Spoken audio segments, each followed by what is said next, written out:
Le numéro hors-série 2025 de la Revue juridique de l'environnement est consacré aux travaux qui ont été présentés lors du colloque anniversaire des 50 ans de la Société française pour le droit de l'environnement à Strasbourg en octobre 2024.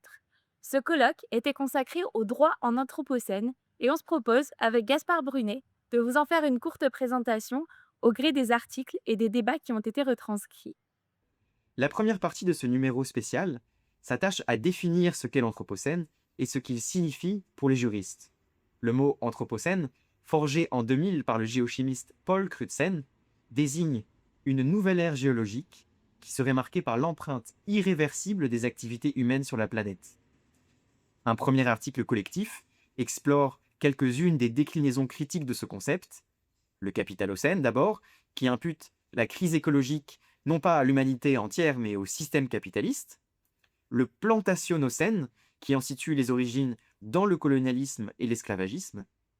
L'androcène, qui met en lumière le caractère genré de la dégradation environnementale. Et enfin le thanatocène, qui souligne l'impact écologique des guerres. Ces différentes grilles de lecture du droit de l'environnement soulèvent autant d'interrogations sur les fonctions et les angles morts du droit.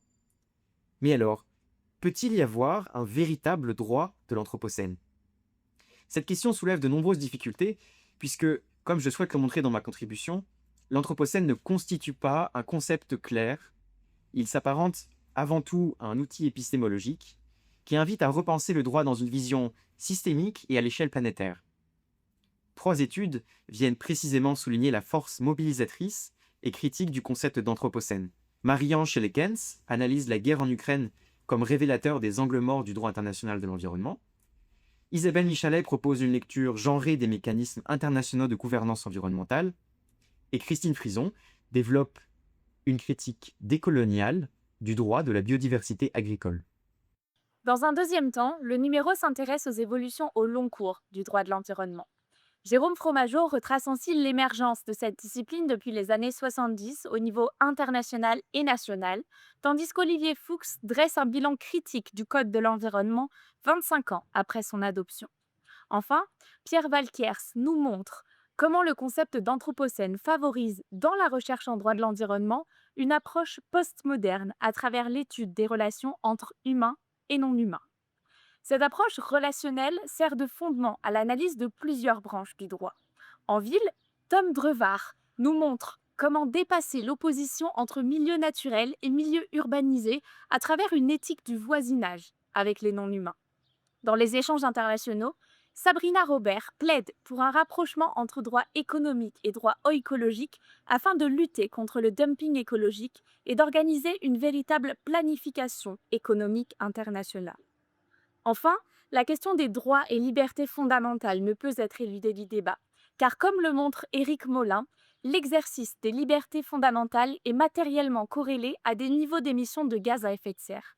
Comment alors concilier limites écologiques et exercice des libertés fondamentales?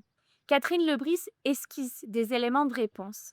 D'une part, en consacrant l'environnement comme limite à l'exercice des droits de l'homme, mais également en consacrant de nouvelles catégories de droits en dehors de la catégorie des droits de l'homme, comme le droit de l'humanité à un environnement viable.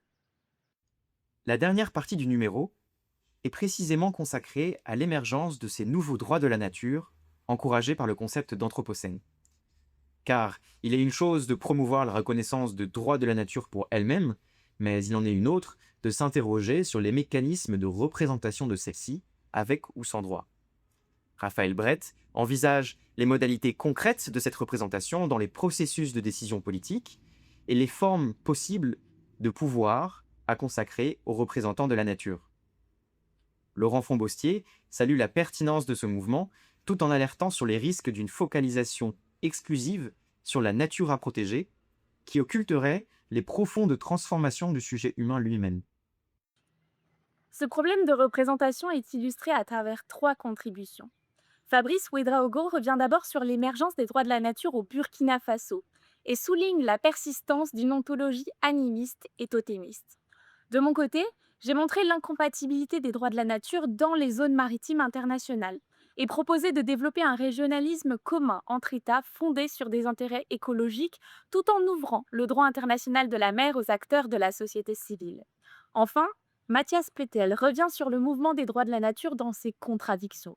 En dénonçant l'anthropocentrisme sans y intégrer les divisions sociales qui structurent nos sociétés humaines, ce courant tend à dépolitiser la crise écologique. Le projet juridique des droits de la nature ne doit donc pas délaisser une écologie politique, attentive aux rapports de pouvoir.